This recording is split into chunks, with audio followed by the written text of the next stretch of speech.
Okay, and here's another one for you. I am a pick me. I think I've been a pick me for a long time now, maybe since when I was in college.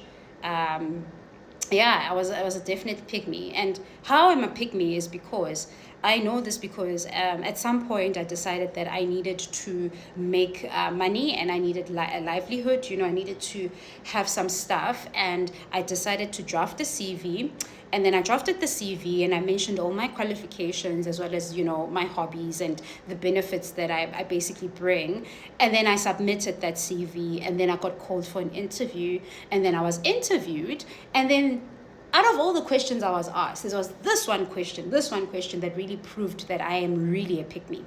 So they asked me, so what do you bring? Like, why are you the best candidate for this role? Why should we choose you instead of choosing someone else? Then I said to them, actually, I started then thinking, how am I going to answer this question?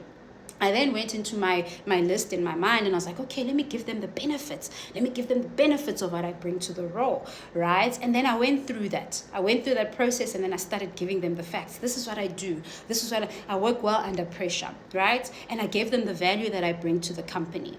And then if you are in a senior level, they'll ask you, how do you think this role will bring value to you? So there's that exchange, right? There's that exchange that comes in when you are more senior. So you're not only thinking about what you can do for the company or for that particular corporate, you're thinking about how the corporate can also impact your life. So you then say, no, I really need the growth. I want to grow in this area, in this, particular field, and this role will help me do that as well. And I've been meaning to go into the mining industry or the petroleum industry or whatever the case. And then you like, okay, shake hands and you leave. And then somehow you hope that you'll get the job. You hope, and then you pray as well, and you're waiting for that call, right, to be picked in the bulk of 10,000s of people that have applied for that one role.